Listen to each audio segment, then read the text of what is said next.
reasonably adequate period of time so that to go back under the rule, especially if it is, let's say, a debt rule. Aside from the sort of tools to control the borrowing by subnational governments, there are other prerequisites for minimizing the risk of subnational soft budget constraints. And some of these will be dealt with in more detail by the subsequent presentations of my colleagues. And they have to do with the clarity about the respective spending responsibilities of different levels of government.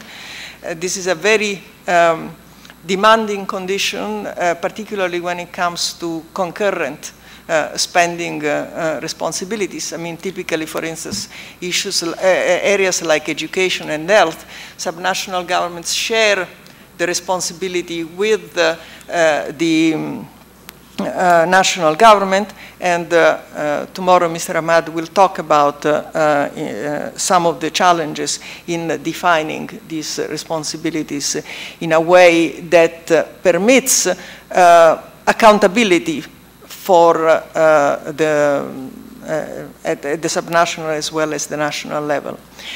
Avoidance of unfunded mandates. We have, unfortunately, too many examples of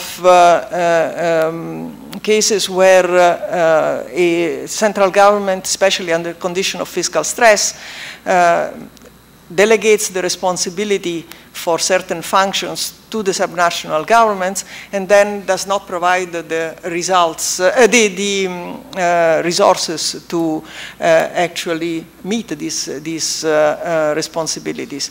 An unfunded mandate is basically a source of soft budget constraint, because ultimately it will, the government will not be able to meet the responsibilities. It will not be able to respond to its citizens for not having met these responsibilities, and will likely end up overspending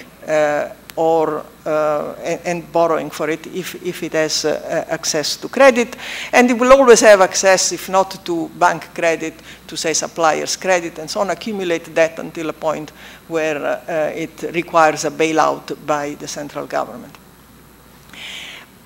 Also important is significant revenue-raising autonomy at the state and local levels. If a subnational government depends entirely on the transfers from the states, from the higher level government, it can always claim that it has not got enough resources to carry out its responsibilities, and therefore will tend to borrow and require eventually a bailout.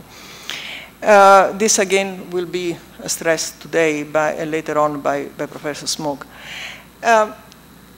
Equally important is an appropriate design of intergovernmental transfers, and this will be covered in great detail in a subsequent session. But I want to stress here that transfers that are contain or allow a substantial play of discretion do tend to create soft budget constraints. So from the point of view of hardening the budget constraints, it's important that transfers be formula-based and that the formulas be based on factors that cannot be manipulated by the subnational governments. And I also think that it is important that they should be adequately redistributive, where the adequately is, of course, depends on a country's preference for redistribution. Not all countries have the same, let's say, preference functions in that respect. Ideally, transfers should also not be procyclical, because if the transfers are very volatile and procyclical, they tend to encourage, basically subnational governments to borrow to meet the shortfall in the transfer during periods of recession. So from that point of view, formulas that allow for averaging out of transfers over the cycles would be desirable. But it is proven de facto very difficult to implement these kinds of transfers. And finally, also important from the point of view of promoting adequate fiscal responsibility is capacity by subnational governments in administering their own revenues and in public expenditure management. This will be emphasized in subsequent session. Now, what if the efforts to ensure subnational fiscal discipline don't work? This, as I emphasized in my previous remarks, ensuring adequate subnational fiscal discipline and preventing soft budget constraints and so subnational fiscal crisis is a difficult endeavor. The specific mix of borrowing controls that is likely to be most effective depends on country-specific circumstances, but in most cases is likely to involve a combination of soundly designed and firmly enforced fiscal rules with an adequate degree of flexibility in the form of appropriate escape clauses for exogenous shocks, minimal discretion in the transfer and in general in the central government support to subnational governments, so as not to allow for political game playing, and institutional reforms to increase the effectiveness of market discipline. For example, closing privileged channels of subnational governments' access to bank credit. Unfortunately, however, the efforts to prevent excessive subnational indebtedness do not always work. And there is an extensive international experience with subnational debt crisis. And it's important to emphasize that this is not a privilege of developing countries. There are plenty of examples of subnational debt crisis even in advanced countries. I mean, in the US, in the mid-1800s, several states defaulted, and the central government then established a firm policy of no bailouts, which has been followed thereafter. But many localities have defaulted since then.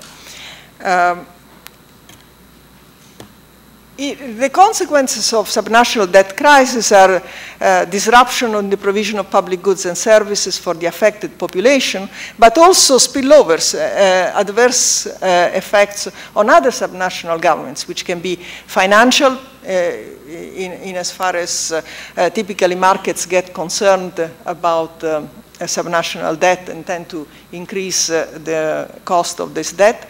Social and political spillover, particularly political for there can be political spillover for jurisdictions which are politically aligned with the one in difficulty. And the threat of these consequences frequently leads to bailout by higher level governments in the form of gap-filling transfers. Doesn't have to be necessarily a debt assumption, can be just a transfer to fill the budget gap, or debt assumption and restructuring, or by the central government, or debt forgiveness.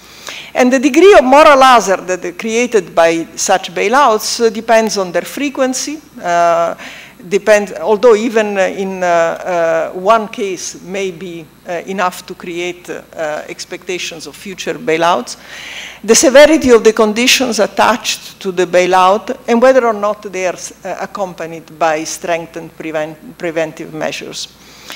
There are very few examples of a consistent record of no bailouts. I think the US is, at least in as far as that assumption or restructuring is concerned. Canada has a very firm policy of no bailout of the provinces. And there are also few examples of successful bailouts, including not leading to moral hazard and therefore increasing soft budget constraints. I think Mr. Piancastelli will talk about one such case in Brazil. Okay. I wanted to speak a bit about the subnational insolvency frameworks, but since my time is up, I will not. I refer you to the paper because there is a extensive discussion of that. And then I would like to just finish very briefly with a few sort of words of wisdom, a bit provocative, in saying what central government agencies can and should not do to avoid soft budget constraints. And the mistakes to be avoided are seeking to maintain significant discretion in the support to the subnational governments, whether it is in the form of transfers, or borrowing controls, definition of budget targets. More discretion you have, the more you're prone to be subject to political pressures, and the subnational governments know it, and so they will expect bailouts. Resisting a clear delineation of respective responsibility, devolving spending responsibility but no resources, so trying to maintain all the control over the resources that subnational governments have. And in the case of subnational debt crisis, just filling the gap with transfers, with an unconditional bailout. There are also proactive actions that can be taken to minimize the risk of soft budget constraint. Promoting the adoption of sound fiscal rules and supporting their enforcement through budgetary transparency requirements. I think that this will be discussed actions that have been taken in a number of countries, for instance, by Brazil, Mexico, among others. And through non-discretionary application of the sanctions when they are called for. Taking appropriate steps to strengthen the market discipline on subnational borrowing, as I said, in particular reducing access to preferential credit mechanisms, supporting the design and adoption of appropriate insolvency framework for subnational government, and then, very important, supporting the development of sound public financial management system and effective tax administration. Thank you. Now we will start with Paul. You want to begin with some comments? Thank you, Teresa, for a very comprehensive and useful presentation. I just wanted to raise a few points quickly because, as discussants, we only have a few minutes, that both reinforce some points Teresa made and maybe place them a little bit in a broader context that we might want to keep in the back of our mind. First of all, I think it's undeniable that we have to worry about the macro risks of decentralization, but it's also true that these macro risks vary considerably. In many countries, subnational governments are only a few % of total public sector spending. And so we have to think about how important these are. And even in cases where there is a lot of spending done at the subnational level, how much discretion do the subnational governments actually have over that? Or is there a lot of direction and therefore it's not really decentralized and there's not the same kind of danger that the money will be spent frivolously, leaving other political activities aside. There's also, for example, issues of subnational government default were raised. In some countries, subnational governments can't borrow, or if they can, they're not creditworthy, so they're not going to borrow. And the reason I mention these things is that I've seen cases where central governments don't want to decentralize because of the macro risks, when in fact there really are no macro risks at this stage of the game. And so that's the overarching point. Now, it doesn't mean that you don't have to worry about the issues that Teresa has raised, because, for example, I've done a lot of work in sub-Saharan Africa in what were former British colonies, and so had fairly developed local government systems. And there is the appearance of a hard budget constraint. For example, local governments have to balance their budget. But year after year after year, the central authorities allow them to overestimate revenues and underestimate expenditures in order to balance the budget for official purposes. And then in the end, they have to not either pay off their debt, or they have to not make national social security contributions on behalf of their employees and so forth. So I'm not denying the importance of the framework. I'm just saying let's also take into account this larger issue of how significant the macro risk is, and is it being used as an excuse by centralists not to do anything. The second thing, which is harder to deal with, because many of these things are not under the control of a central finance ministry, is the fact that the fiscal system isn't the only requirement for effective decentralization when you're expecting good results to occur, right? There are many other aspects of the system. We heard this morning from the speakers in the opening session about the importance of downward accountability. There's issues of service delivery standards which are not under the control of the Ministry of Finance. There's issues of basic things that have to be in place. So, for example, if there are issues with land tenure systems or private property or land titling, then you can have a very good framework for a disciplined property tax system, and it's not going to work well. And so keeping these kinds of things in mind. There's also sometimes protected activities that infringe on these issues, so things like parallel mechanisms that are set up by donors and community-driven development mechanisms that go around the public sector system and give money to communities but aren't coordinated with other service delivery activities and so forth. And these things can affect the performance. I think I'm probably running out of time. Two other quick points I'd like to make. Teresa mentioned implementation, but there was a lot of focus here on best design. And I think that we all know that design is not enough, that there are lots of well-designed systems that never get implemented. And this is really the crux of the matter. And these financial provisions to protect the system from bad behavior are in part the nature of what needs to be done depends on the nature of the decentralization itself. And so we've seen in many cases where beautiful frameworks are developed but not implemented. We've also seen cases where there's been so much decentralization so quickly that these kinds of problems that you raise are almost inevitable. And so trying to understand this, what can be done about it in complex political environments that are pushing for certain things to happen, and so forth. I have a few other examples that I wanted to give, but I haven't gotten the red sign yet. So okay, I've still got a few minutes. So in terms of this implementation, I also want to raise the possibility that we don't have to slavishly follow these rules all the time.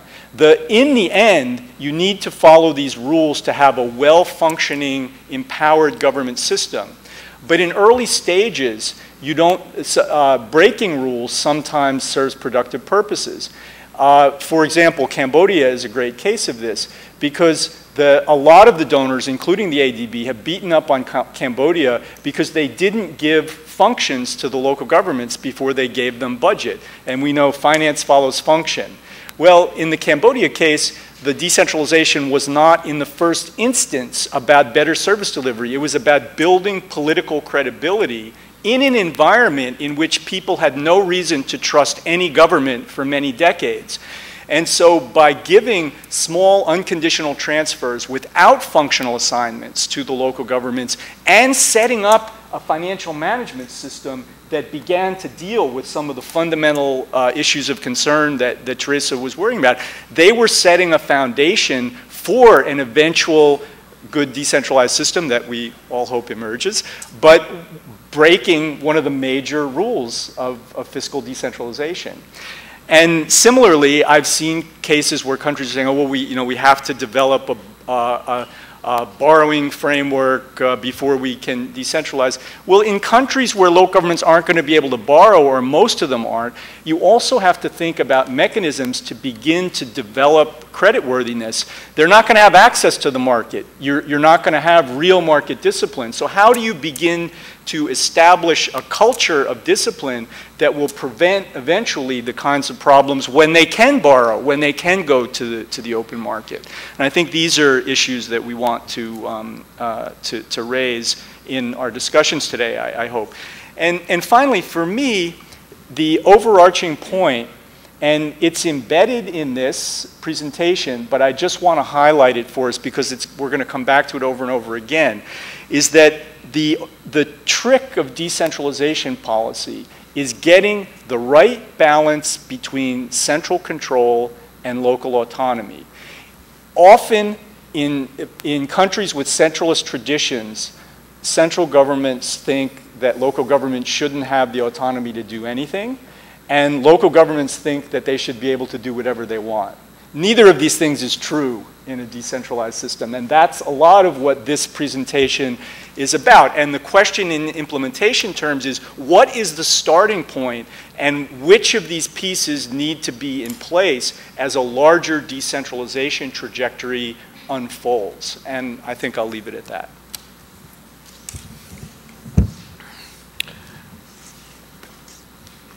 I think this is an excellent introduction to the seminar, and also an introduction to fiscal stability in a whole range of countries. And myself, having spent 20 years working with Teresa, it's not surprising that I agree with most of what she says here. I think that the traditional concern of ministries of finance and the IMF has been on fiscal stability. And I think not to be concerned about fiscal stability is to throw the baby out with the bathwater. So let's agree that that's an excellent starting point. But some concerns that are coming out of Europe and also other parts of the world, including countries like Pakistan and some of the Latin American countries, is why do these rules not work? Why are there so many rules, and why are they so often either ignored or are in abeyance? And I think part of the solution is I think Teresa recognizes the political economy of the situation.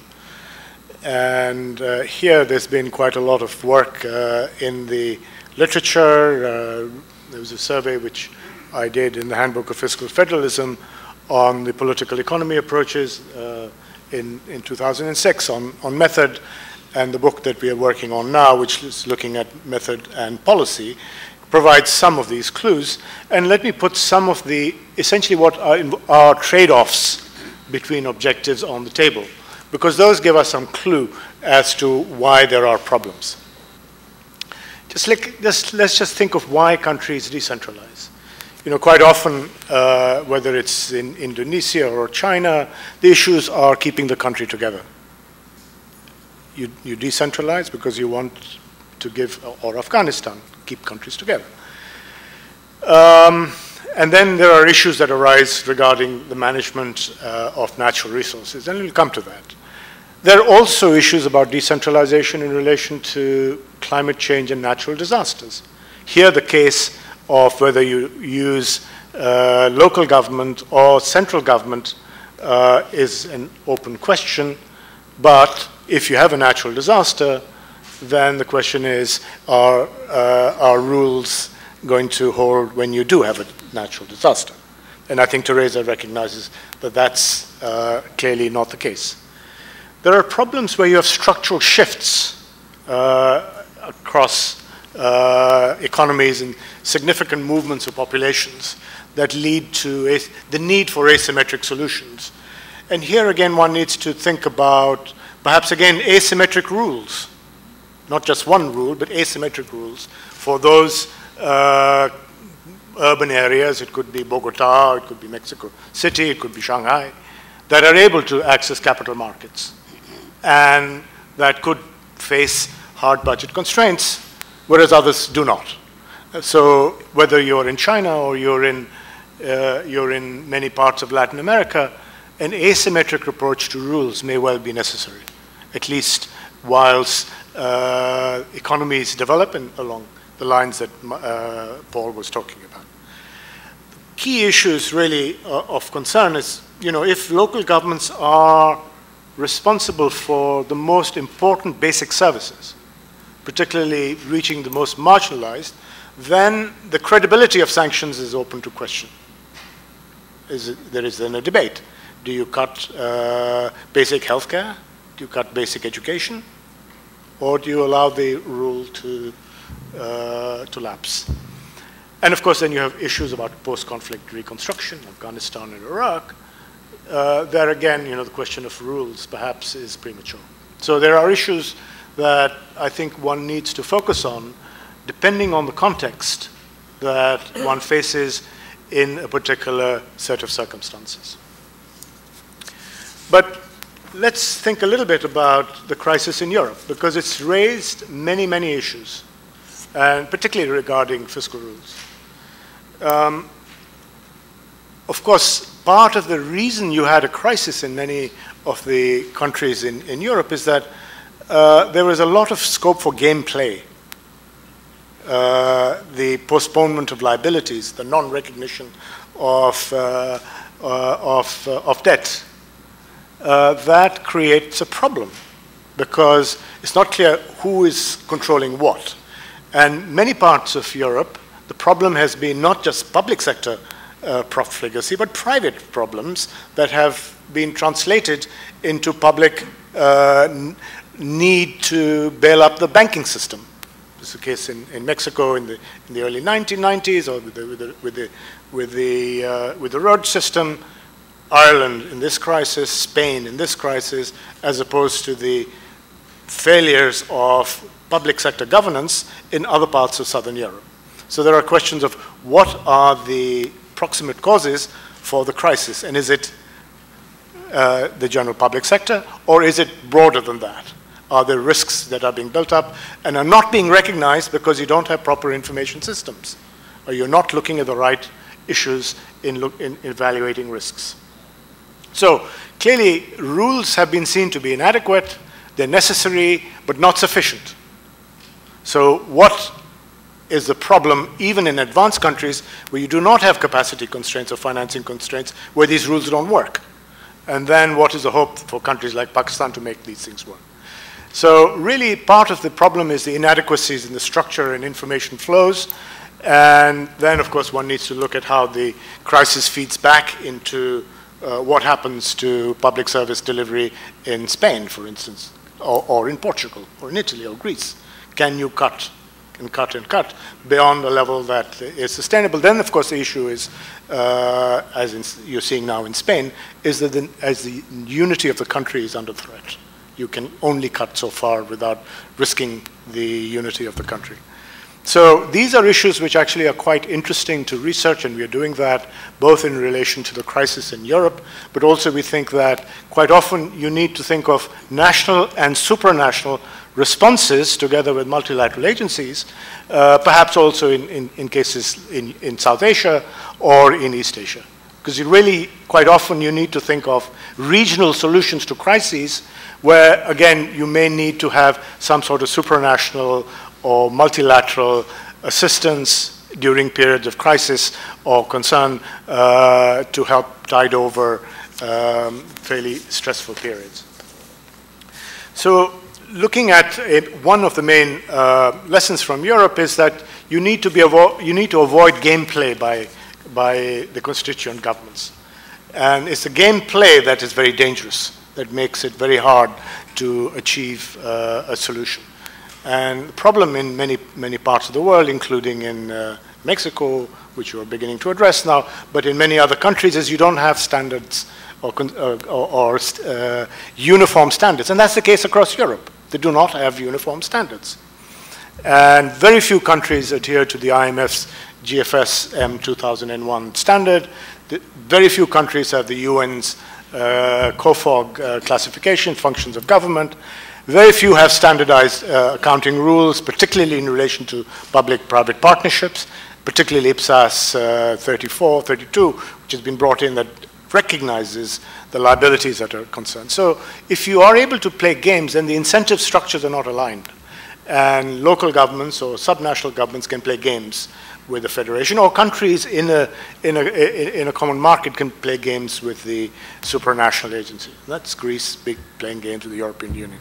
So really one needs to think of how do you use the political economy to make these rules work, and standard information and reporting is absolutely critical. So I think one really has to pay attention, and I think Teresa pointed that out, is that if you're looking at China, you're looking at India, Indonesia, and Brazil, and Mexico, really you need the standardized information flows, without which your performance budgeting is not even a starter, let alone the subnational rules. So I think you need these standardized flows to make both performance indicators work, but also more importantly to make local governments responsible and to have accountability at the subnational level. To think of application of the principle of yardstick competition, discipline local officials so that they judge the performance of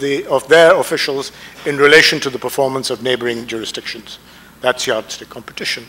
And then, of course, as far as multilateral agencies is concerned, I think your emphasis on results, particularly for investment, is very, very timely and I think quite useful.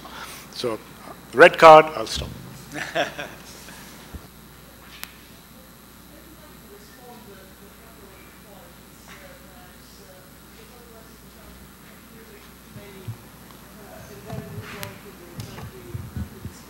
I'll leave it up to you, Teresa. I think people are looking forward to discussion more than anything else, actually.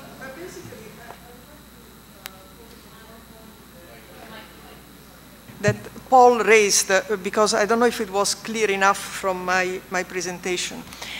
A soft budget constraint does not, or a hard budget constraint does not equate with no capacity to borrow, because you can borrow in many ways.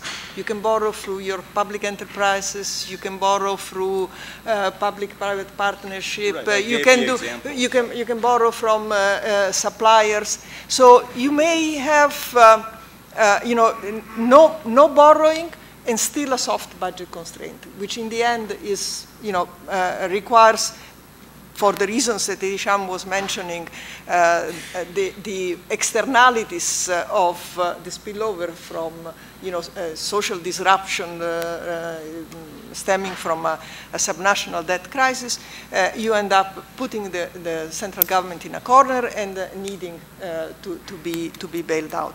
So I think that the approach to preventing soft budget constraint is a difficult one. I entirely agree with Edi Shams, and I think in my paper I stressed even in detail all the preconditions for effectiveness of rules, for instance. But I think that you do need to have a framework with different mechanisms of control, which do not simply say, no borrowing.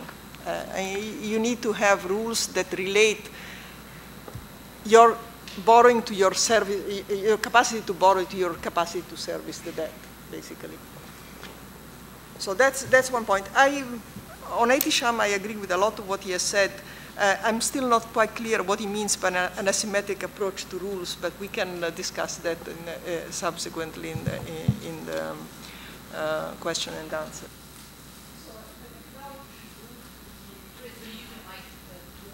We should move now to the country responses Perhaps, Marcelo, can you begin? Yeah, sure.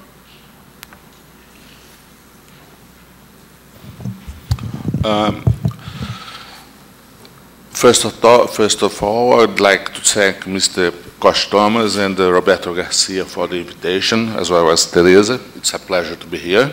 And I'm very pleased to talk about the Brazilian experience for two reasons. First, for why it was implemented, and then what has been achieved and the remaining challenges. As you know, Brazil suffered for 4 decades from high inflation combined with a combination of fiscal mismanagement and monetary policy mismanagement. And in 1994, a successful stabilization plan, the Rio Plan, was implemented and brought out deflation, which played really havoc in the country after 40 years of inflation. Private sector and federal government adjusted more quickly than the subnational states and municipalities. And 4 laws were sanctioned. One in 1989, one in 1991, 1993, another in 1993, neither of them worked. And in 1995, when the Rio Plan was fully working, the states most of them were bankrupted. And we had very severe problems. Then the Monetary Council started working out some mechanism to solve the state's problem. This resulted in a law passed in 1997, Law 949 which became famous, which was was a major bailing out process. It was a major bailing out of $100 billion, conditioned to 6 targets. A relation of the financial debt to the real net revenue, a constraint on payroll, targets on tax revenue, privatization of banks and state companies. We discovered that the states had bakeries, had slaughterhouse, had every kind of companies which you could ever imagine, and some investment targets. And this project, this fiscal adjustment project, was based on a 3-year period, negotiated with every state and assessed each year. And after 3 years, it was revised and new targets established for the next 3 years.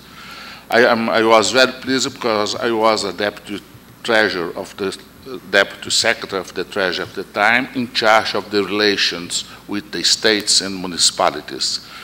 And I participated from the technical point of view, in all 25 contracts. And naturally, there were severe political problems, which the Ministry of Finance high-rank officials looked after. But the law established the date of 28th of June 1998 to finish the program. Either the states adapted to the program, joined to the program, and all their bonds were absorbed by the treasury, so saving the states to pay extremely high interest rates, because the Rio Plan brought out very low inflation, even a deflation, and some states' banks were paying 8% per month interest rates. So many states' banks, great majority of the states' banks were sold out, and the targets were established for every one of these items, these conditionalities of the items. And I always say that at 10 o'clock in the evening of 28th of June 1998, the last contract was signed in Rio by Ministro Malan and Pedro Parente and others, very efficient and very officials at the ministry at the time. But just after that started the Asian crisis and the Russian crisis. And Brazil went to the IMF, and so it started all the discussion of the fiscal responsibility law, which was passed in 2000, and year 2000, yes. So it was became. Why the difference between the two laws? Because this law of 1997 was an ordinary law. It could be changed very easily by the Congress, because it was just 50% plus one. So after the Asian crisis and the Russian crisis, for the real plan to survive and to ensure its success, Brazil needed to reinforce fiscal measures. And then it started all the discussion with the fiscal responsibility. We rushed to New Zealand. The IMF gave a great support. Teresa was a very important, a key player in the process. And the law was finally passed in 2000. And the results of the law so far, it has been very positive. Although huge challenges still remain. If we look after from year 1998, then 2000, up to now, we say we are talking about 14 years. And this fiscal adjustment problem has remained intact for the first time in Brazilian history. So it hasn't been changed, and very sensible, very important progress has achieved. It was a 100 billion bailout plan. The relation of the debt to the net revenue fell down from 1.78 for the whole set of states to 1.16 in 2010. In 1995, only 6 states had positive primary results. Primary results, I mean revenue less expenditure. If we go to 2006, 22 states had positive primary results. So it was a huge progress in this, that most of the states have been disciplined by the targets. On the whole, this fiscal adjustment problem was one very important pillar of the Brazilian success, recent success in terms of economic policy, because it sustained the fiscal side of the economy, okay? And naturally other items from personal payroll and nominal results were positive. Even contingent debt has been solved by allocating 1.5% of the net revenue to pay arrears in salaries or suppliers, which was a very serious problem at the time. What the responsibility law has brought to Brazil? First, transparency. Because each governor lives by 31st of December, 30th of April, and 31st of August.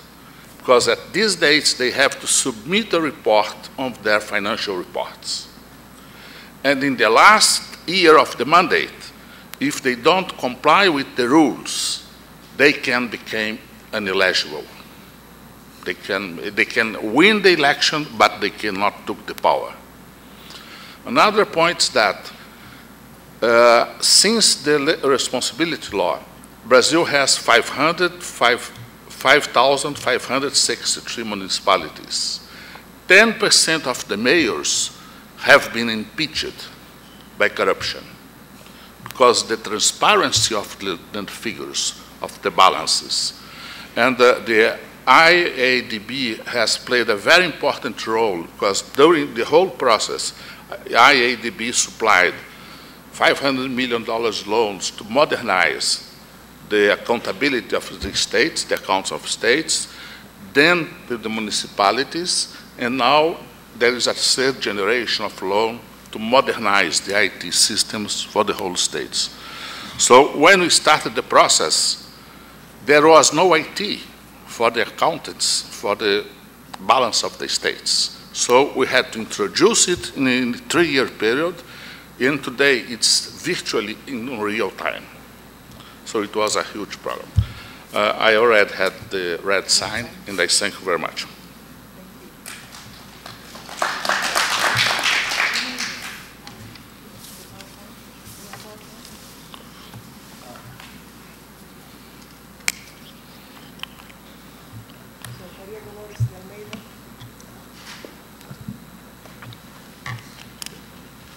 Okay. Good morning, ladies and gentlemen. I want to share with you, the experience of my country. Let me introduce my country.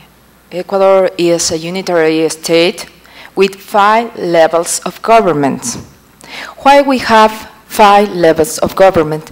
And please let me put together technical and political economy. We tried to reduce in the constitution, in the new constitutions, the levels of government, but at the end, we finished with 5 levels. We tried to eliminate provincial and strengthen the regional levels. It was impossible.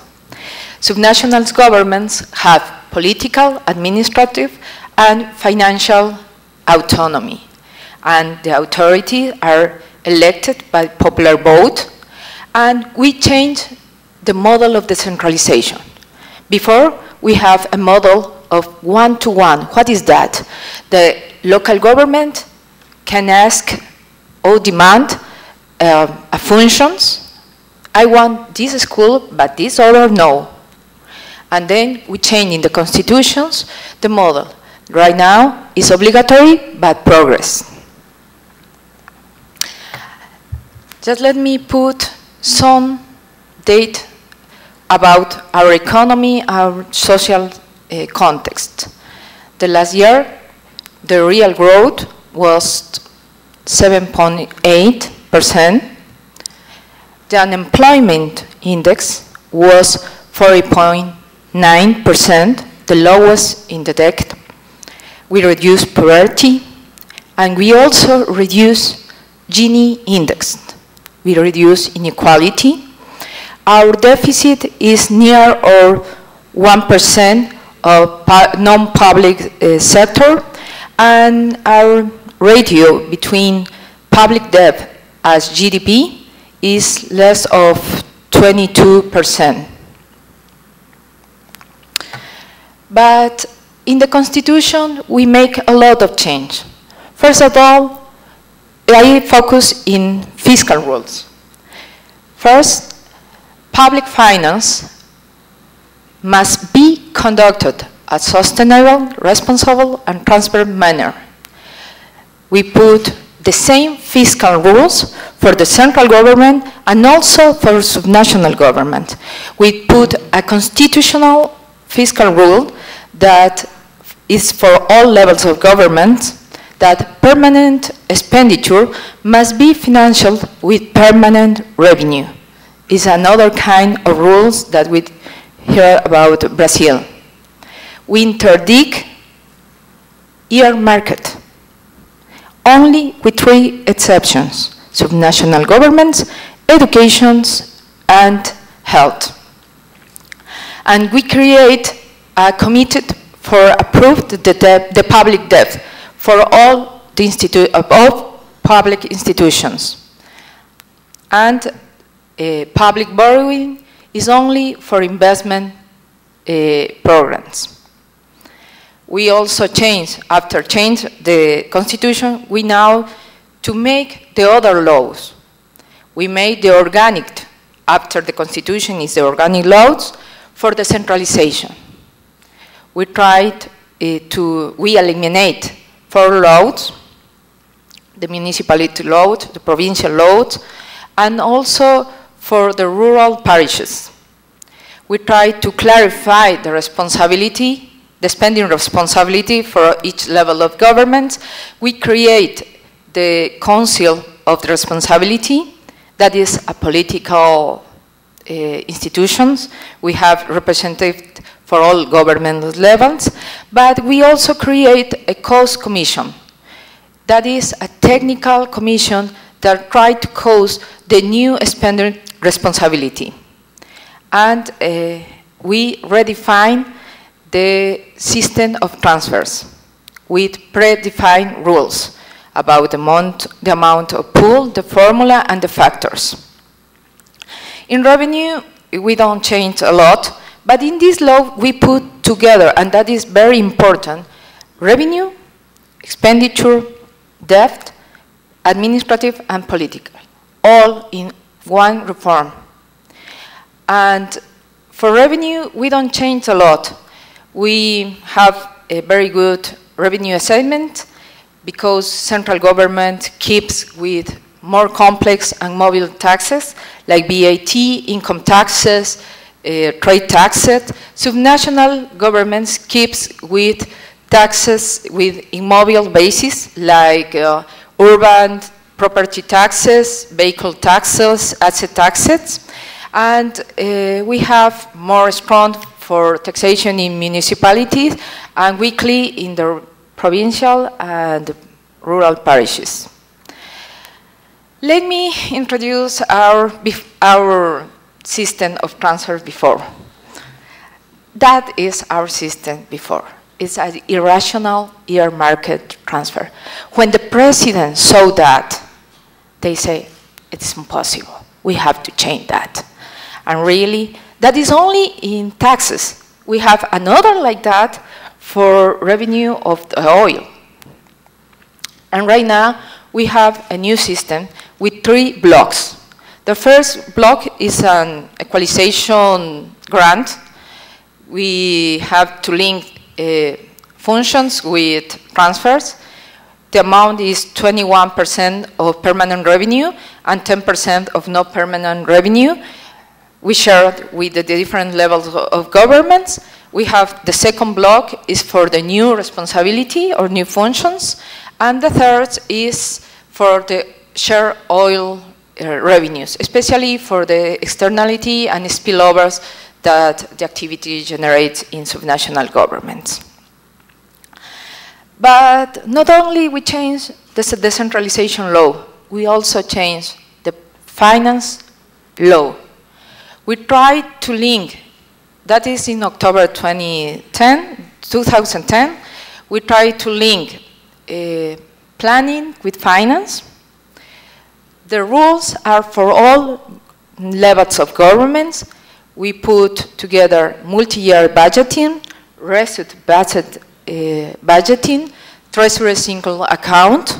We put rules for ex-ante debt regulations. For example, the ratio or stock between total revenue is for subnational governments is less than 200%. The relation between debt service and total revenue was less than 25%. We also put different procedures for and conditions for borrowing. For example, they have to basis on payment capacity. And we also put ex-post debt regulations. In case of someone exceeds the limit, they interdict the financial institution to borrow, and the subnational government have to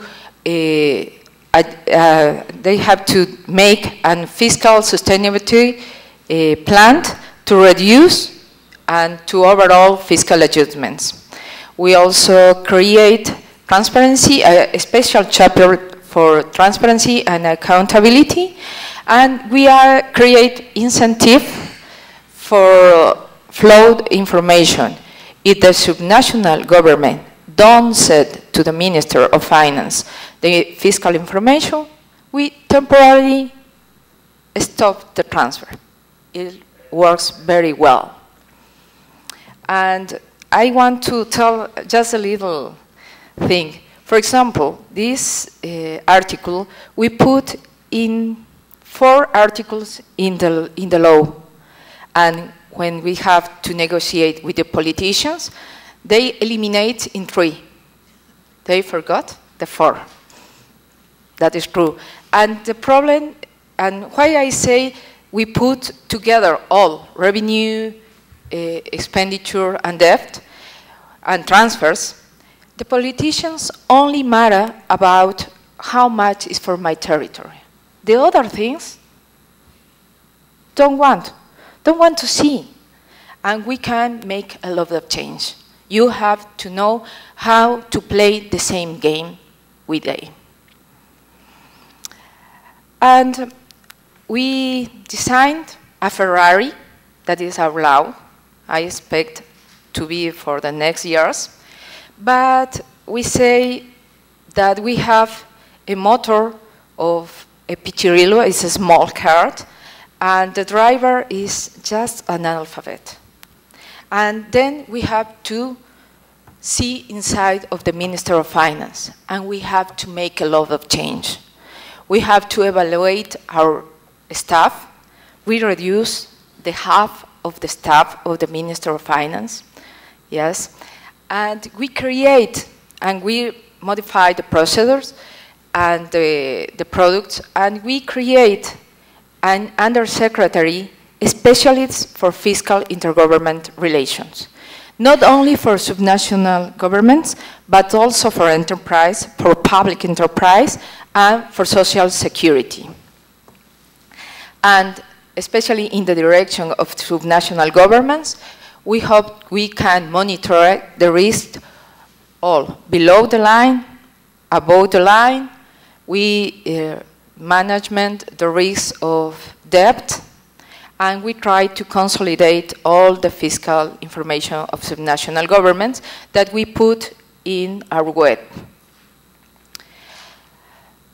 Sorry, I forgot to translate. Next steps. Positive side. Oh, sorry. In the end. Okay, positive. We need political leadership. We also need technical. And we have to play a game together and understand the incentive for each level. What doesn't work? We don't work asymmetrical arrangements. We have to negotiate that. We don't really make a really subnational revenue reform. And the other point we have to work is with the information system. Etishan and I told yesterday about that. Finally, next steps, we have to implement the finance law, develop and support subnational public financial management system. We have to put common accounting and reporting standard for all levels of government, strengthen the subnational fiscal monitoring in the Ministry of Finance, and make a subnational revenue reform. And finally, just let me say, well-designed fiscal rules can play a role, but do not substitute for a need to develop strong institutions for fiscal policy. Thank you.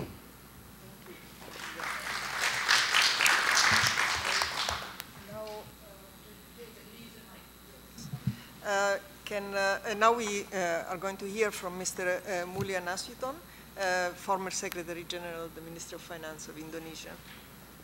Thank you. First, I'd like to thank ADB for giving me this opportunity to share our experience in the decentralization process in our country. As you know, that we experienced the banking crisis and financial crisis in 1997, which turned into the political crisis, and then the change in our government and political system from the authoritarian to the democratic government system, and also from the centralized government to a decentralized government system. During this long period, about 14 years, the Ministry of Finance played a significant role in this transformations process. I can say that this role can be divided, if you may, into three categories of role of the Ministry of Finance in our country. The first one is act as a change agent. Yeah.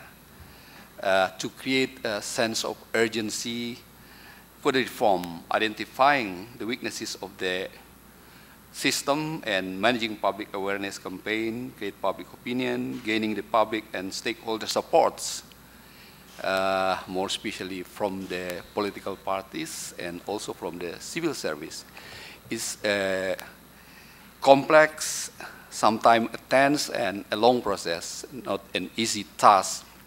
As at the time also that so many people in our country understand very well the need for good governance and also for good public service for the people. So we have to educate our people. We have to talk together with all the prominent figures in our country. This is the first task of the Ministry of Finance at the time. But the second one is also very tough. How to translate this idea, these reform principles into good laws and regulations. So we have to manage the political process in the parliament. During this period, I remember that we worked together with the multilateral development institutions, the ADB, the IMF, the World Bank, the OECD. So we hold the seminar, and the government formed a kind of a reform committee to lead this process. And finally, we succeeded in adopting very important laws in our country with regard to the managing of public financial management, which are the state finance law, the state treasury law, the audit law, and also the fiscal balance law, which lay down the foundation for good governance in public financial management system. Also oriented the government resources for results. Yeah. This is the first group of the role which our experience during this transformation process. The second one, to put the Ministry of Finance house in order. It is directly under the authority of the central government. So in this area, we try to manage better our macroeconomic framework to maintain fiscal discipline, maintaining fiscal space, for example, by trying to limit the mandatory and non-mandatory transfer to the local government.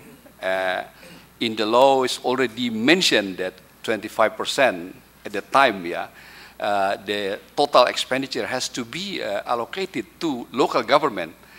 But in the revised law on fiscal balance, it's increased to become 26%. So it has become more difficult for the government to maintain their fiscal space. We try to reduce also the debt of the government, also the deficit of the government, both at the central and also at the national level. And we have in our laws, like what the European has, the golden rule, the maximum 60% of the debt tolerated, also the 3% of the budget deficit tolerated. And also in the planning process, the budget planning process, we try to prioritize resources to allocate for infrastructures, education, health projects in the region, especially in the less developed area through the line ministry's budget. We already allocated the budget through the fiscal balance mechanisms to the provinces and the district, but the government still have the resources which can be allocated through the line ministries in form of the so-called deconcentration.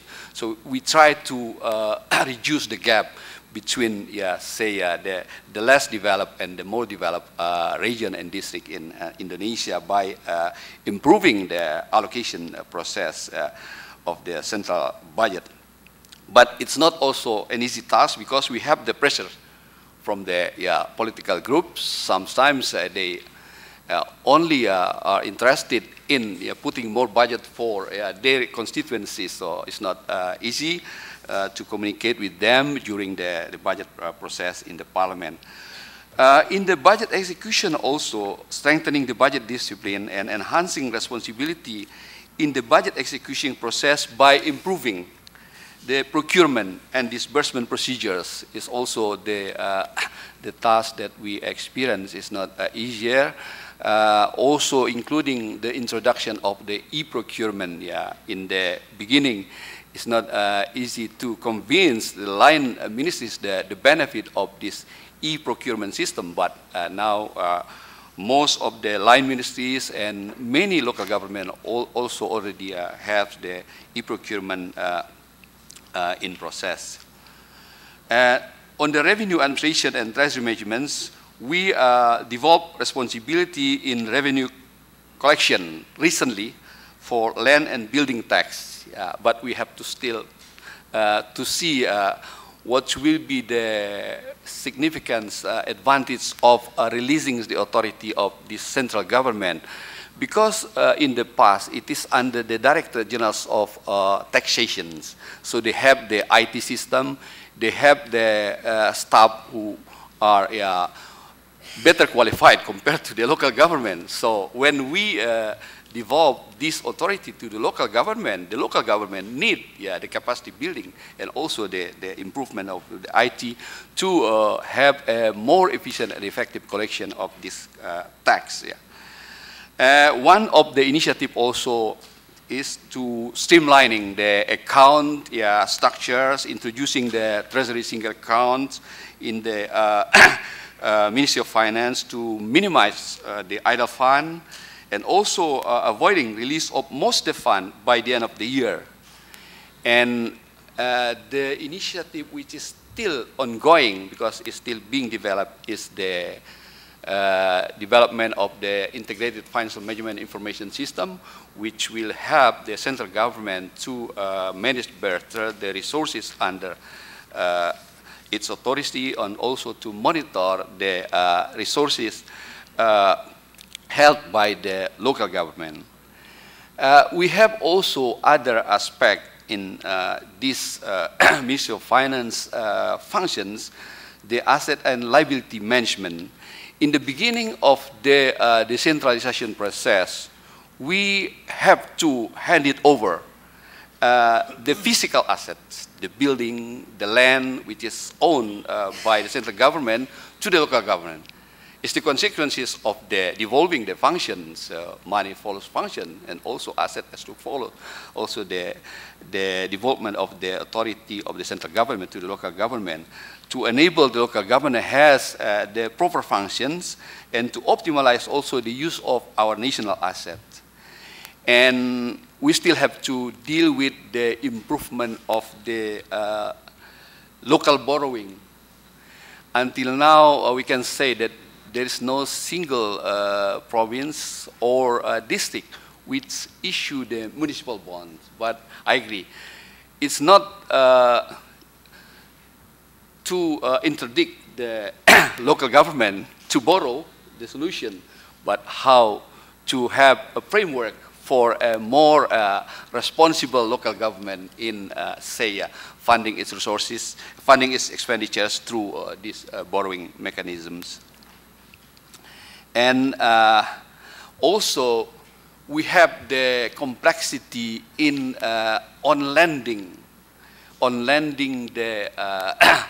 the borrowing that we received in the past from the multilateral development institutions to the local government and also to the state-owned enterprises, because the process become more complicated, involve more institutions in the central government, also in the local government.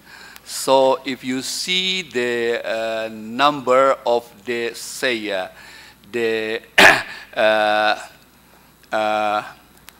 agreement between our central government and local government in form of their own lending is reduced drastically, and in some cases become, say, less efficient, if I cannot say inefficient. Yeah.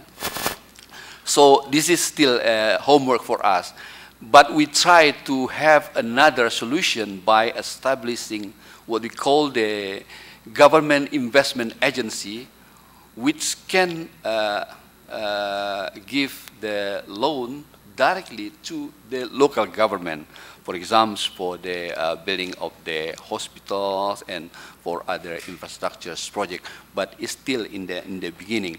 The framework is very important in this area. And in accounting and reporting, we established the accounting standard committee. We developed our accounting standard, tried to align with the international IPSAS, International Public Service Accounting Standard, and also develop and implement the new accounting system which is applied by all the line ministries, which enable the government for the first time in 2005 to generate the financial statement of the country. In the past, we don't know exactly the asset of the government, because what we have is just the actual budget and some data on our debt and the other asset of the government. But since then, we have a regular auditing mechanisms from our supreme audit institutions, and more local government has unqualified opinions when it is audited by this supreme audit institution. And also, we, I think, Pak Marwanto, we can tell you better than me, we try also to prepare the GFS, since 3 years ago, in the past, before the reform, when it is still centralized, it's easier to present the GFS, all the data from the local government. But when we reform, so we have the difficulty in collecting the data from the provinces and the district. But since 3 years ago, we have now a good GFS presentation by the Minister of Finance. The third task we already experienced, I can say, is encouraging the local government to promote subnational fiscal responsibility. It is not fully under the control of the Minister of Finance. So we sponsor the pilot project, the showcase to improve budgeting system, accounting, property management, best service delivery, procurement. And also we enhance the capacity of the local government. We have the college, for example, for accounting. In the past, when it is still very centralized, we invite all the, say, young fellows, officials from the line ministries and from the local government also to do the study there.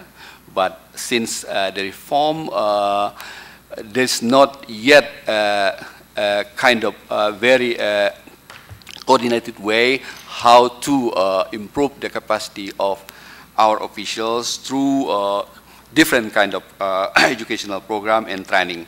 So I think it's also very important, the capacity building for the local government, especially in the public financial management. We sponsor and co-finance also strategic investment project in cooperation with local government to reduce inequality between regions.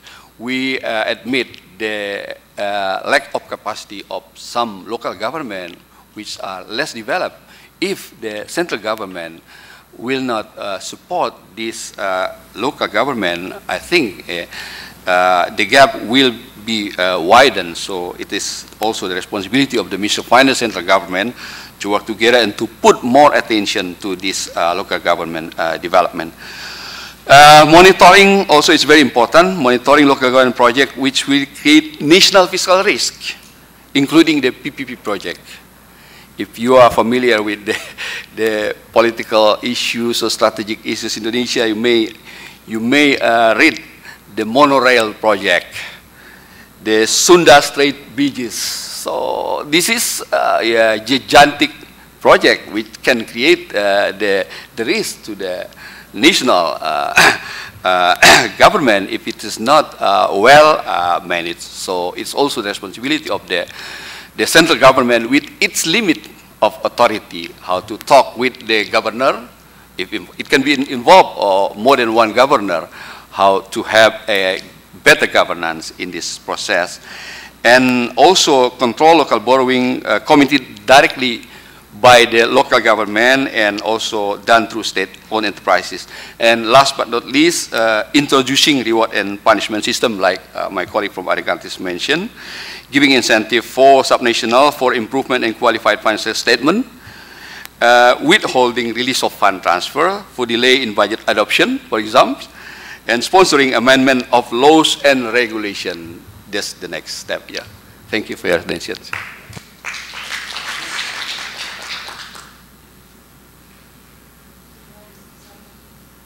Thank you.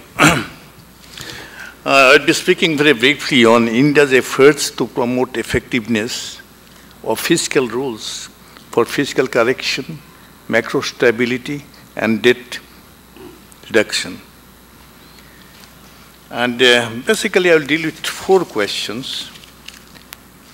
First is, what is the fiscal situation that prompted serious action?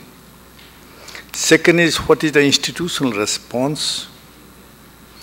And third is, what are the fiscal rules that have been set? And finally, set for the fiscal correction and all that. And last, that what are the results and what worked really. And the first issue, that fiscal situation was very disturbing between the period from 1979-80 to 2000. The fiscal deficit went up.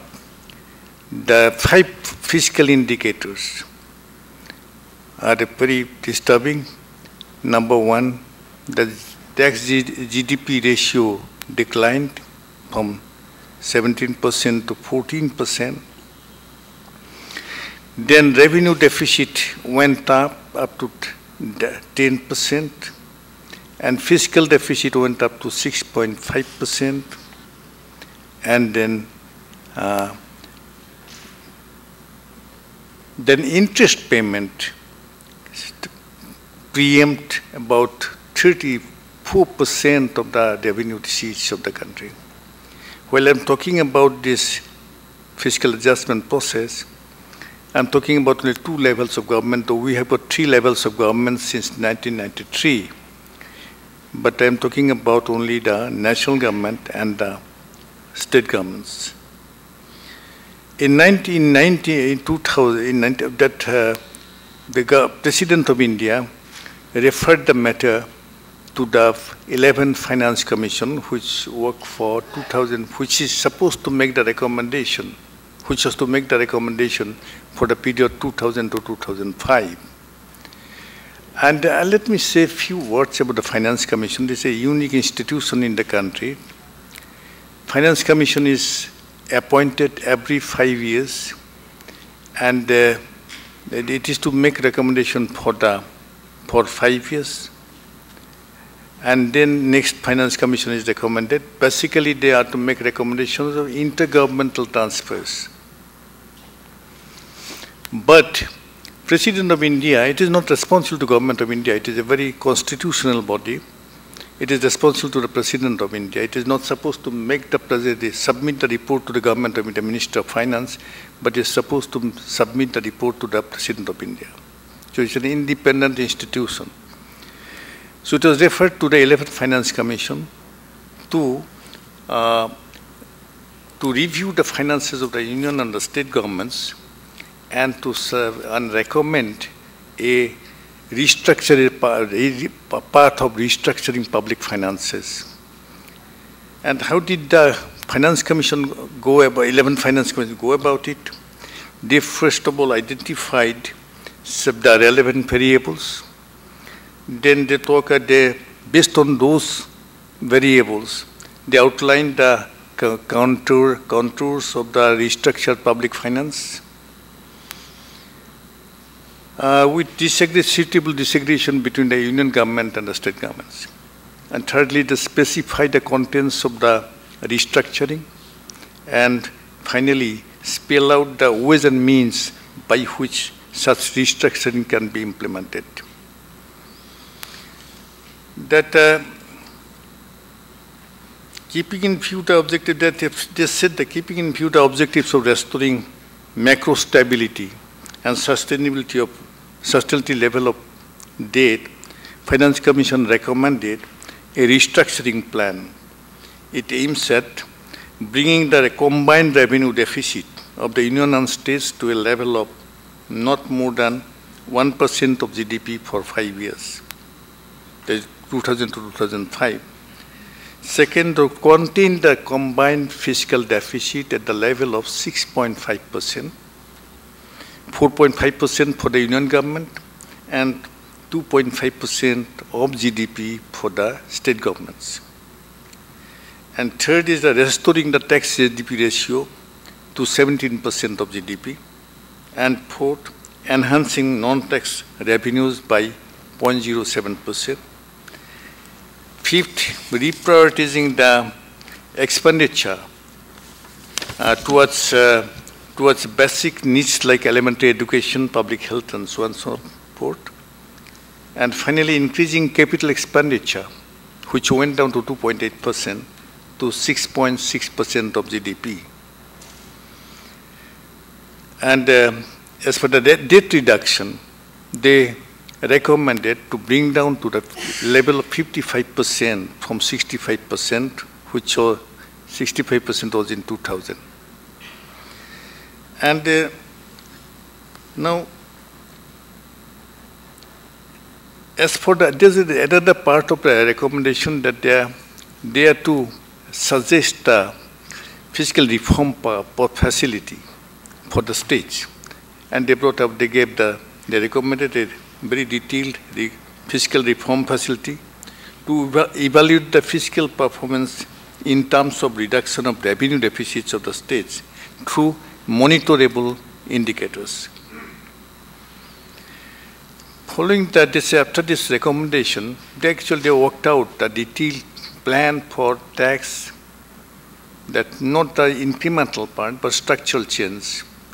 And they also gave a part how to restructure the expenditure and how to really bring down the deficit, revenue deficit and also fiscal deficit. Detailed exercise has been done. And then following the recommendations of the 11th Finance Commission, the Union government enacted Fiscal Responsibility and Budget Management Act, what we call FRBM Act in 2003.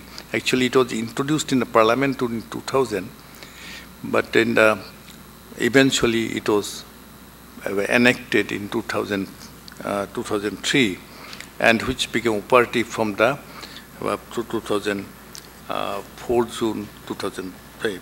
And this FRBM aimed at eliminating revenue deficit, prohibiting government borrowing from the Reserve Bank of India, Central Bank of India, and reducing the fiscal deficit to 3% within a time frame.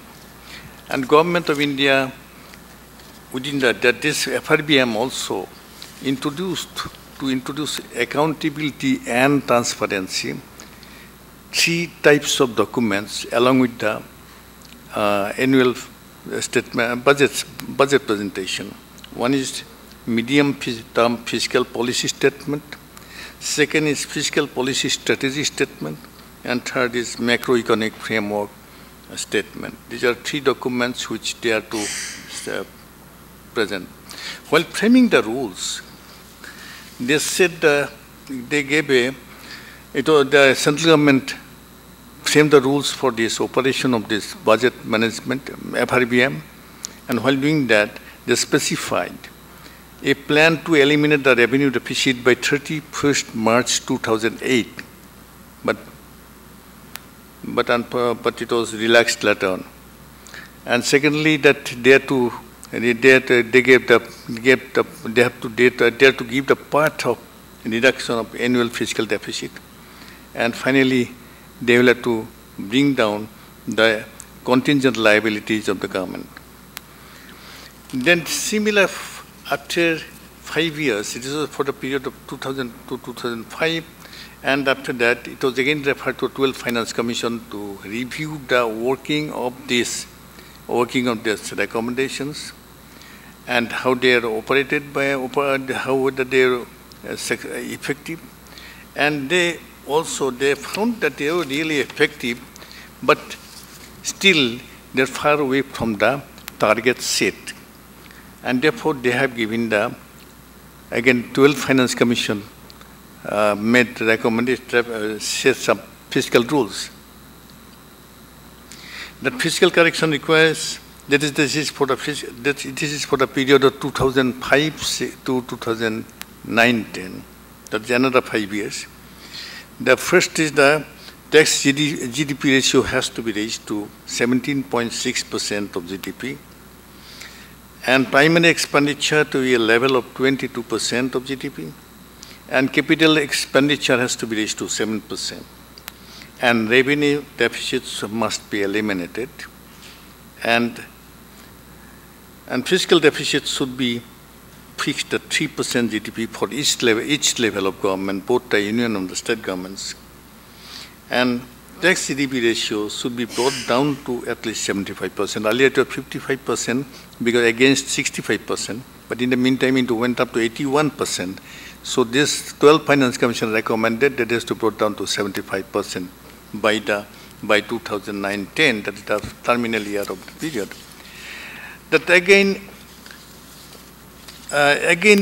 since the problem remains, it was referred to 13th Finance Commission, which was operative for the period of 2009-10 to 2014-15 for a period of 5 years. But the terms of reference is slightly different. It was required to review the roadmap for fiscal adjustment and suggest a suitably revised roadmap with a view to maintaining the gains of fiscal consolidation through 2010 to 2015.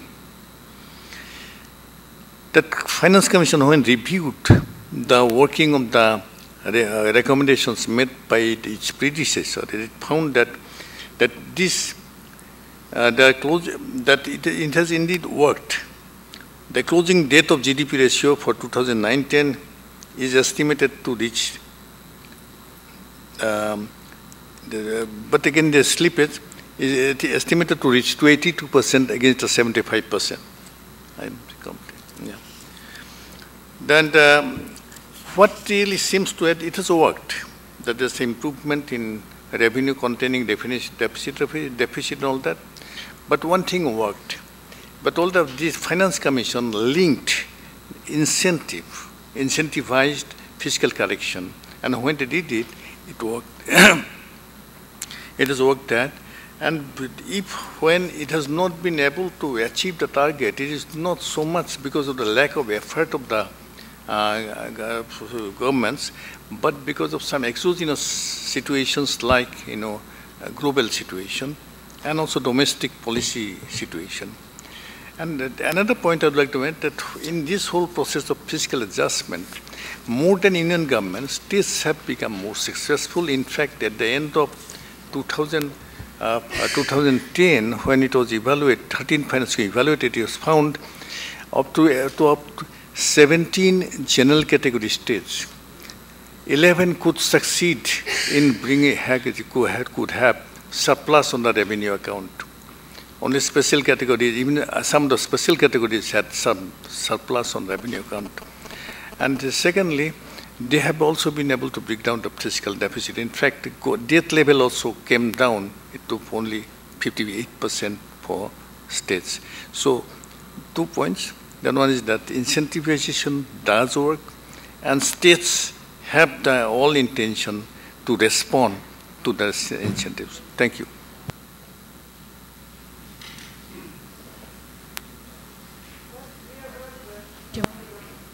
Different presentations and different, stories of, more or less successful fiscal management at the subnational level. I think that the case of Brazil is very interesting because it shows that you can have, it's one of the few cases that I know of a reasonably successful bailout following bad performance. And I think it was successful because it was accompanied by both policy and institutional changes, which were of a lasting nature. In particular, I would stress the importance of having put in place a framework for fiscal responsibility supported by very strong public financial management requirements. I think we have also heard very interesting expositions of the more or less successful adjustment in the cases of India, Ecuador, and Indonesia. I think it would be now important to get some perspectives from the rest of the participants on how they, what lessons from their own experience can be drawn that are of a general interest in terms of ensuring fiscal responsibility at the subnational level. So I have Karen Slowing, and then, sorry, I can't read your name. Yes, Benjamin Giorno from the Philippines, and Emi Delantar. Could you please sort of put your flag like this so that we know? And given that we have a limited time, please be very brief in your remarks. Thank you. Karen. Thank you. Good morning. I just wanted to contribute perhaps with some comments to expand the view of what decentralization and the role of ministers of finance can be, and trying to get back to the results side of all this. We are supposed to want decentralization, whereas in fact decentralization is a thing, it's a fact, it happens. So I think the key issue is to understand how we manage it better, not whether we want it or not. I think that's a key issue. And in that regard, I wanted to point out that it's very rare where a country can only think of decentralization and financing only from the Ministry of Finance perspective. Normally, there is a set of institutions from central government that have to do with decentralization, that have to do with development policies, which I haven't heard at all yet here, which are the main reason why we want, or we think we want to decentralize. So several institutions of the central government have to deal with decentralization, and many times, very often, they play against each other in trying to make, ends meet. Secondly, I don't know in your countries, but in my country at least, one of the critical problems that we have is that decentralizing or the finances, transferring funds from the government, the central government, to local governments, whatever level that is the main way of reproducing the political system, right?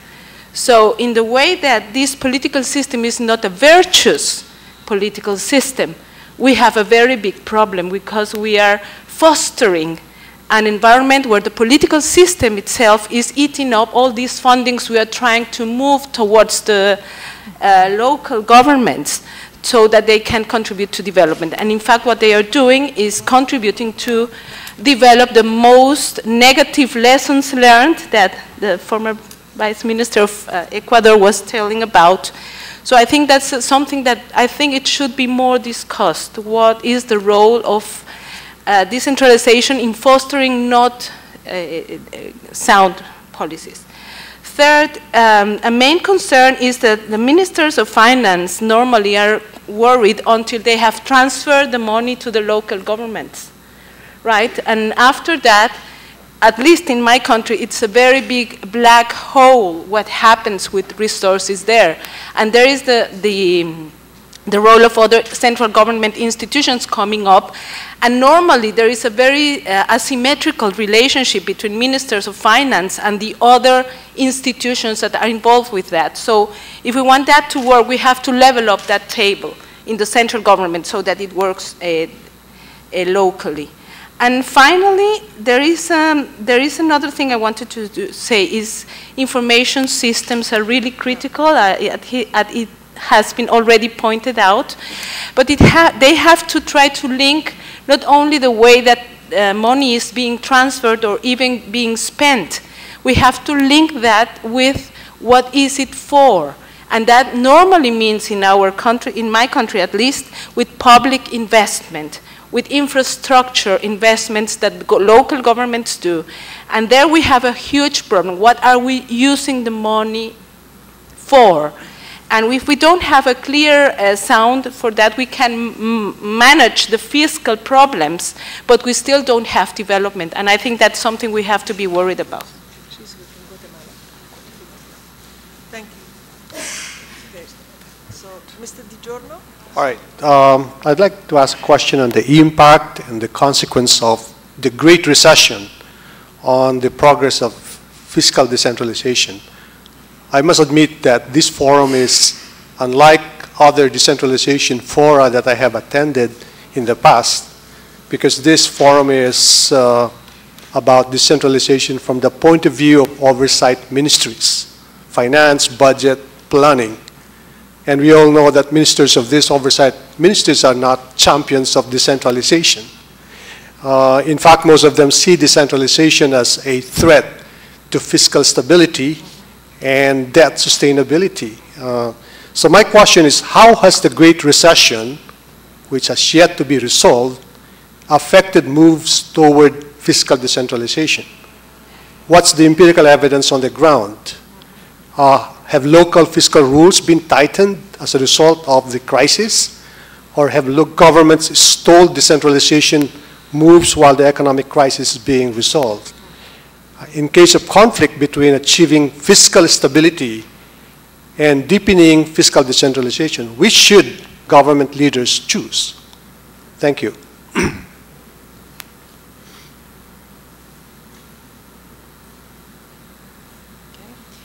Yes, please. Yes. Sorry, I can't read your name. Yes. Yes. Emmy Delantar from the Philippines, Department of Budget and Management. Good morning. Well, this is more of also comments and sharing in line with what our respective representatives have mentioned earlier. Well, actually in the Philippines, in 1991, with the issuance of the Local Government Code, we had what we call the devolution of basic functions, like in the case of the health, the primary health, in the case of education, the SWD, the infrastructure, to the local governments.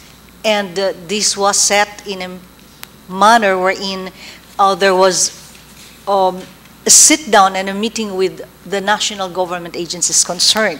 But still, we believe that we still have a long way to go, although assessment of the devolved functions is still continuing. But let me just point out to some measures or tools that we have instituted. Well, first and foremost on the planning, we have the local development councils, and this acts as the planning body for the local governments. It's basically made 3/4 from the local officials and 1/4 civil society participation. And so I believe that this is one aspect wherein we have endeavored to bring government service closer to the people.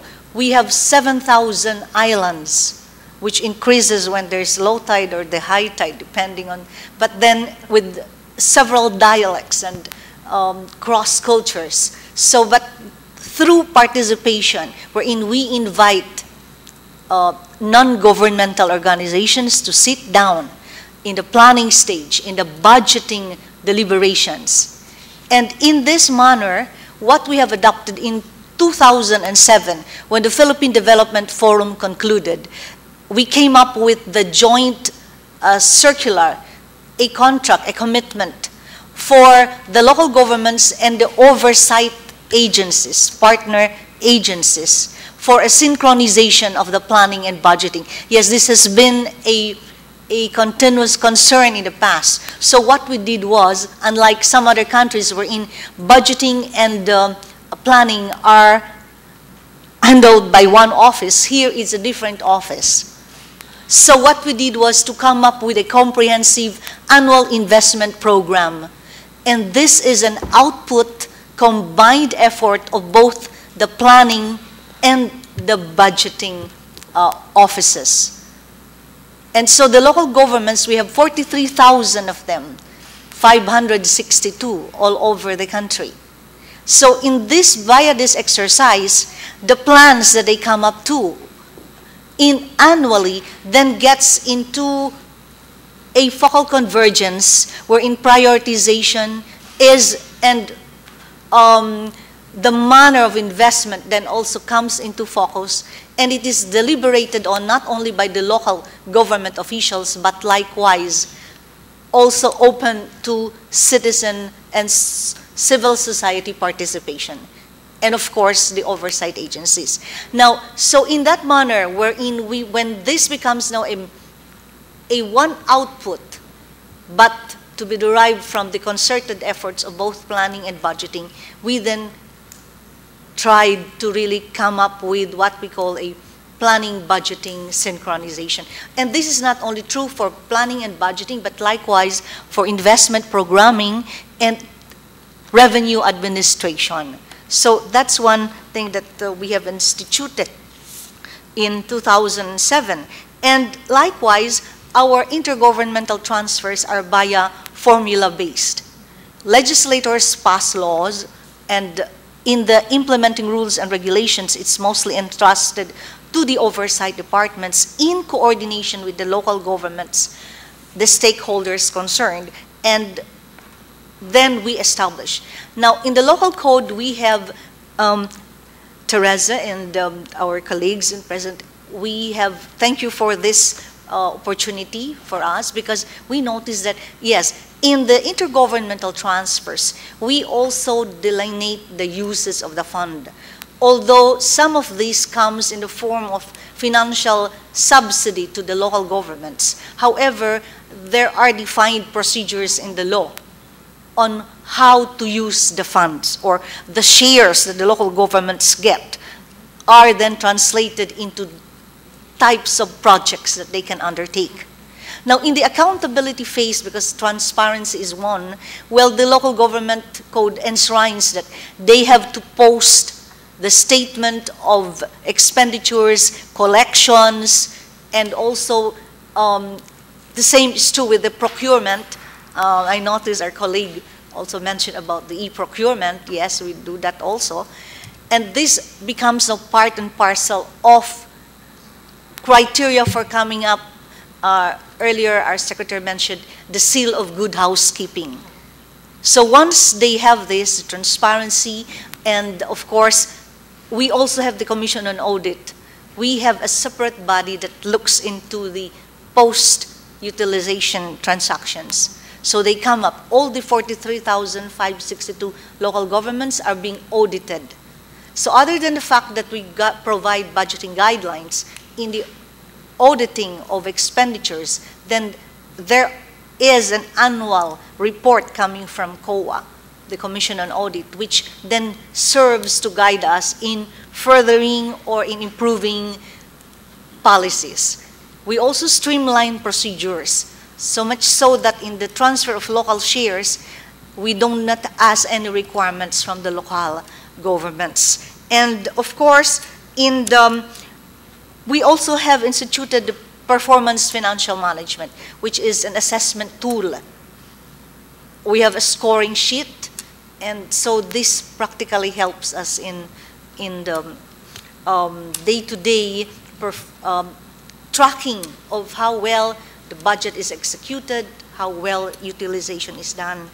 So, and we have what we call the CAPs.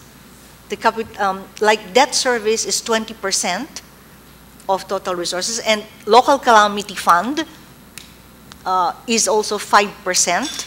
And so this then serves not basically because the national government or the oversight agencies imposes this, but basically it comes up to be the representation of the local governments, and they agreed on this. Thank you very much. Thank you. Mr. Khalid? Ma'am, I have two observations with respect to Pakistan situation. As in case of India, National Finance Commission is the constitutional body which decide how much to be transferred from the federation to the provinces. And it is represented by the political leadership of the provinces as well as of the federation. So it's the highest possible body in the country. The 7th NFC award was signed in March, April 2010. Previously, 45% of the divisible pool is about 90% of the total federal resources. Of that, 45% was transferred to the provinces. But in the 7th NFC award, it came up to 57.5%. And the criteria, the formula was 82% population, the other 82% population, and 18% were the other reasons, backwardness and so on. Besides this 57.5%, there are some other special grants and subsidies. If we add all these, transfers, it comes about 69–70% of the federal resources going to the provinces. Now, my observation is, federal government is responsible for the debt servicing, which is 1/3 of the total federal government revenues. Similarly, there are other important, tasks with the federal government, and federal government is also responsible for the mega projects, which goes, across the provinces. So, on the other hand, provinces are not, motivated to generate new resources. Rather, they feel that easy money is coming, and that has become disincentive for the provinces, especially in our context. So, my question or my request for guidance is how this challenge can be met, where the balance lies between centralization and decentralization, keeping in view the peculiar situations countries like Pakistan, number one. Number second, that is with regard to soft budgetary constraints. Ma'am, we know, that we have regional economic disparities. Some areas are backward, some are, comparatively developed areas. Similarly, all the federating units, provinces, or the PSOs or even private bodies, when they seek loans from the foreign countries, from the foreign bodies, federal government stands guarantee to it. That point was mentioned by Mr. Ehtasham Ahmed as well. Similarly, there is another issue. We have certain public sector organizations which are not attractive for privatization, but they are our national needs. We will have to, maintain them for our national needs. So these 3–4 points, the reasons compel us for soft budgetary constraints. How that can be tackled with your perspective of varied experience of the global situations. Thank you very much.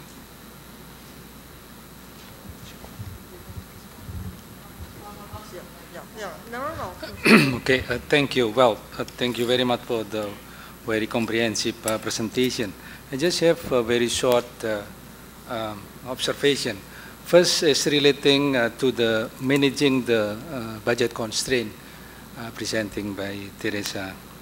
Well, this is a matter of kind of textbook wisdom and then the practices in the field, We are in Indonesia trying to, practice the textbook wisdom. But in the development of that, there are several concerns faced by the government. For example, in terms of deficit, we are trying to maintain the deficit not more than 3% to the GDP. In total, not only the central government, but also for the subnational government. Recently, the the total deficit is around 2.7, 2.5, and then for the subnational government, total deficit is around 0.5% to GDP. The criticism come right now is that the government is not giving the enough room for stimulus to the economy. Because since we are very strict to the deficit, then meaning that the government could not give enough resources to boost the economy. So we would like to hear from, learn best practices in other countries, I think, for this case. Second thing is about the borrowing sustainability. Well, during the ASEAN crisis, our borrowing is quite high. It's around 80% to the GDP. Right now, it's around 24% to the GDP. Well, as there are several efforts, quote unquote, we are implementing the textbook wisdom policy. Meaning, for example, the subnational government could not have the foreign direct borrowing except with the approval from the central government. The borrowing could only able to be done if then for the short term, and even they can do for the to the commercial bank, just to fulfill the time lag between the revenue and expenditure and subnational government. Right now we are having some demand from some rich local government, which they have kind of oil and gas resources, for example. There are several donors that keep trying to offer the borrowing to the local government, not by giving the money, but by building the infrastructure. Right now, the central government still stick with the rule, so there are no room from the local government. Even the donor promising, for example, building some roads, some bridges, and in the end, they have to responsible in the local budget. So I would like to hear, is there any experience, for example, from our colleague from Brazil and maybe Latin America, that kind of situation? And the issue is related to the cyclical adjustment raised by Teresa, you know. We implement the supplementary budget. The problem we are having if then in 1 year the revenue in above the planning in the beginning of the year. So there we create kind of an efficiency, because even there are already lists of projects that can be financed, but the preparation of the project is in the very short time. So sometimes create some inefficiency in managing in the implementation level. So we would like to hear also the experience from other country. Other thing is related to the formula versus the asymmetric fiscal decentralization, I think.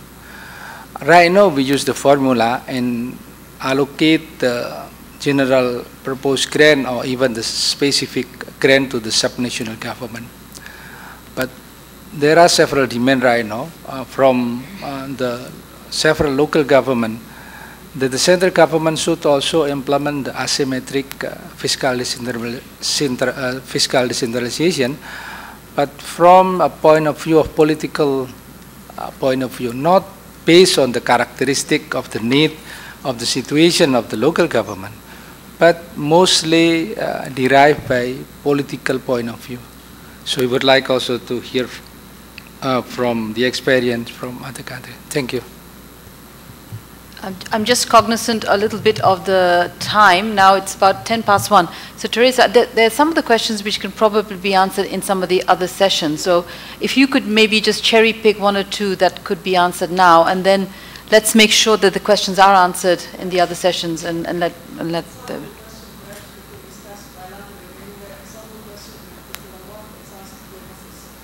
are very interesting, but they really require a bit of a bilateral discussion on the specifics of Indonesia. Like, for example, is the budget target sufficiently accommodating given the current circumstances of the cycle? I think that's something that, you know, goes a little bit beyond the scope of interest for all the participants.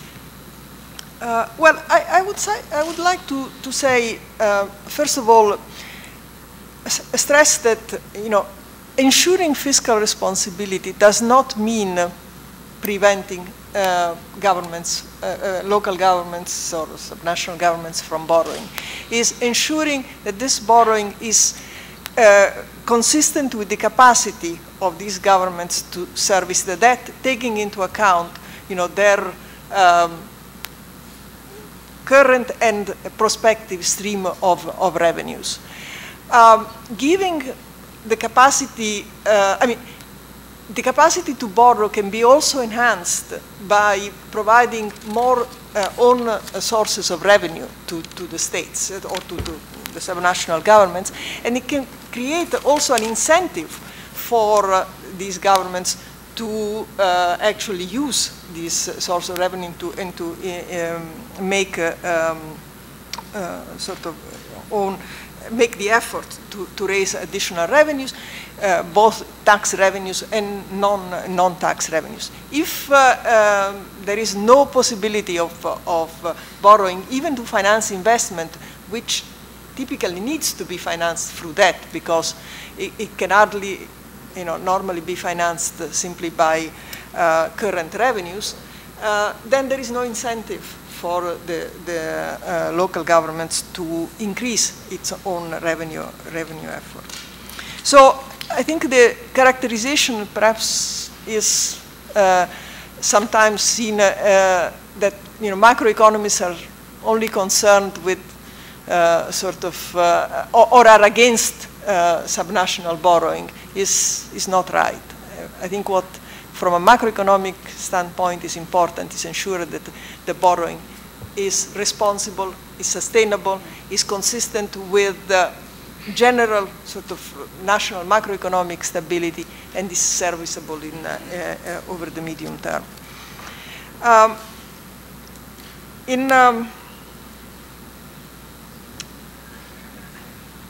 The one question that was raised which by Mr. Marwanta, which I think is important, is the question of how to ensure that revenues are smooth over the cycle. And the cycle is not just the economic cycle. It can have to do, for instance, with variations in commodity prices over, you know, over time. This is particularly important in countries that are heavily dependent on oil revenue. Whether they are, you know, the revenues are given directly to the local governments or are held by the central government and then transferred on a derivation basis. In both cases, this exposes subnational budgets to very sharp fluctuations. And so it is important to ensure that there are mechanisms to save the windfall gains from high commodity or high resource revenue prices during the periods in which they are high, and then to be able to smooth spending over during periods of either economic recession or decline in commodity prices. And some countries have used such mechanisms.